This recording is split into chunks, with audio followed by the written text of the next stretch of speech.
Hi, ഇന്ന് voice of ജാബ്രിഷയിൽ നിങ്ങൾക്ക് മുന്നിലുള്ളത് നമ്മൾ നേരത്തെ പരിചയപ്പെടുത്തിയിട്ടുണ്ട്.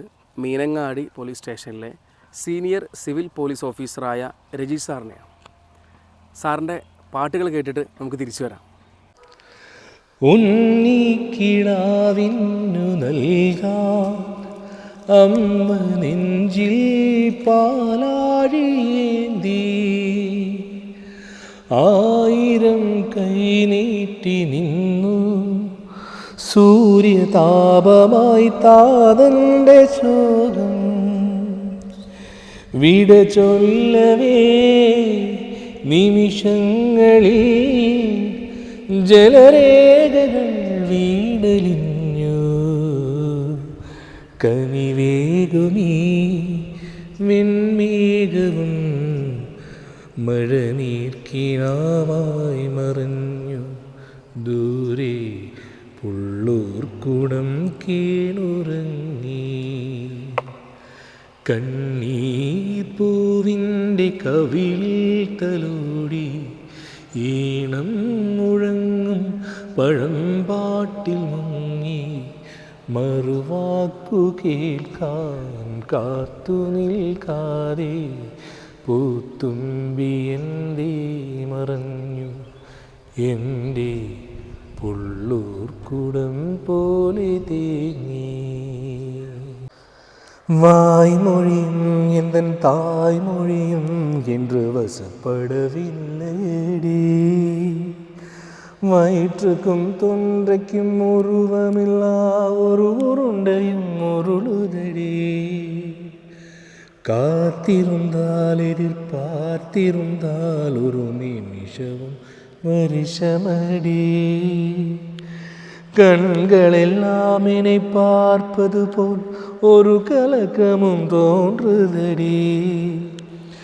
இது சொர்க்கமா நரகமா சொல்லடி உள்ளபடி.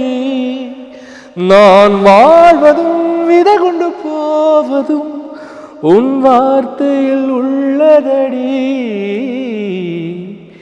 என்னவளே அடி என்னவளே இந்த இதயத்தை தொலைத்து விட்டே. ഊരാകെ തിണ്ടുന്നൊരമ്പലപ്രാവുകൾ നാടാകെ പാടിയപ്പോൾ കള്ളക്കഥ കാട്ടുതീയായി പടർന്നു. കാകനെ സ്നേഹിച്ച കാവളം പെൺകിളി കഥയറിയാതെ നിന്നു. പിന്നെ പിന്നെ കാതരയായി കരഞ്ഞു. ആലോലം നീലപ്പൂങ്കാവിൽ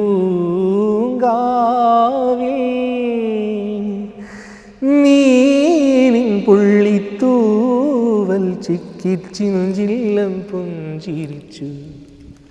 കള്ളിപ്പൂങ്കുയിലെ കന്നിത്തേൻമൊഴി കാതിൽ മെല്ലെ ചൊല്ലുമോ.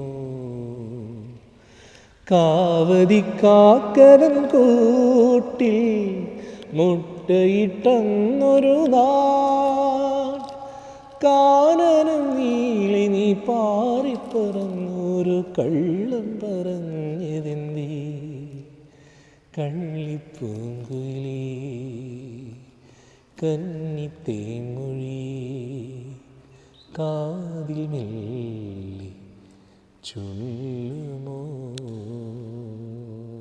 Hi sir. നമസ്കാരം. നമസ്കാരമുണ്ട്. എന്തൊക്കെ വിശേഷങ്ങളൊക്കെ? സുഖമായി പോകുന്നു. തിരക്കായിരുന്നു അല്ലേ? തിരക്കാണ്. നിങ്ങൾക്ക് പിന്നെ തിരക്കുണ്ടാവുമല്ലോ. അതെ അതെ. നമ്മളിപ്പോൾ സെക്കൻഡ് ടൈം ആണല്ലോ വീഡിയോയിൽ. നമ്മൾ സെക്കൻഡ് ടൈം. അന്ന് വീഡിയോ വന്നിട്ട് എന്താണ് അഭിപ്രായങ്ങളൊക്കെ? നല്ല അഭിപ്രായമാണ്. കാരണം നിങ്ങളുടെ ഈ ഒരു ഇറങ്ങി തിരിച്ച ആ ഒരു ദൗത്യത്തെ തന്നെ നമ്മൾ എപ്പോഴും പ്രശംസിക്കുന്നു.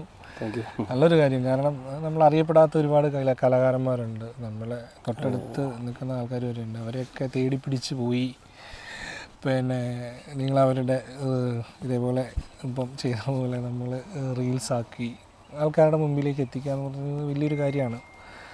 എന്തായാലും ദൈവാനുഗ്രഹം ഉണ്ടാവട്ടെ. അങ്ങനെ മുമ്പോട്ട് ഇനി പോട്ടെ. നല്ല കാര്യം. പിന്നെ വയനാട് വിഷയിലാണ് ഫസ്റ്റ് കണ്ടത് സാറിൻ്റെ വീഡിയോ. അപ്പോൾ തന്നെ ഞാൻ ചാനലിൽ വിളിച്ചു, നമ്പർ കണക്ട് ചെയ്ത് അന്ന് വിളിച്ചു. അന്നും നല്ല തിരക്കായിരുന്നു, ഇന്നും നല്ല തിരക്കിലും സാറ് വന്ന് വീഡിയോയിൽ നിന്നു. നന്നായിട്ട് പാടി കേട്ടോ, രക്ഷയില്ലാതെ നന്നായിട്ട് പാടി, നല്ല രസമുണ്ട് കേൾക്കാൻ. അപ്പോൾ നമുക്ക് ഇനി തുടർന്ന് പ്രോഗ്രാം ചെയ്യണം. നമ്മുടെ ഉദ്ദേശം എന്ന് വെച്ചാൽ ഇതുപോലെയുള്ള കലാകാരന്മാർ, അവസരങ്ങൾ നിഷേധിക്കപ്പെട്ട ആളുകൾ, അതായത് അവസരങ്ങൾ കിട്ടാനില്ല ശരിക്കും പറഞ്ഞാൽ. ഇപ്പോൾ ഇവിടെ ഒരു ഫംഗ്ഷൻ നടക്കുമ്പോൾ വിളിക്കുന്നത് പുറത്തുള്ള സിംഗേഴ്സിനെയാണ്. അപ്പോൾ ഇവിടെ തന്നെ വയനാട് ജില്ലയിൽ തന്നെ ഒരുപാട് നല്ല നല്ല സിംഗേഴ്സ് ഉണ്ട്. കഴിയുന്നത് അവർക്കൊക്കെ പ്രോഗ്രാമുകൾ കൊടുത്ത് അവർക്കും നല്ല അവസരങ്ങൾ കൊടുത്ത് അവരെ ഉയർത്തി കൊണ്ടുവരിക, അതാണ് നമ്മൾ ചെയ്യേണ്ടത്. അതാണ് നമ്മുടെ ഉദ്ദേശം. എന്തായാലും സാറിന് ഒരുപാട് നന്ദി ഈ വീഡിയോയിൽ വന്നതിൽ. അതുപോലെ തന്നെ ഇനിയും വോയിസ് ഓഫ് ജാബർഷയിൽ ഒരുപാട് പേര് വരാനുണ്ട്. പിന്നെ പാട്ടുകാരും മറ്റ് കഴിവുള്ളവരൊക്കെ എന്തായാലും ഒരു ദിവസങ്ങളിൽ വീഡിയോ ആയിട്ട് വരും. ഇതുപോലെ തന്നെ നല്ല രീതിയിൽ സപ്പോർട്ട് ചെയ്യുക. അടുത്ത വീഡിയോയിൽ കാണാം. അതുവരേക്കും ബൈ.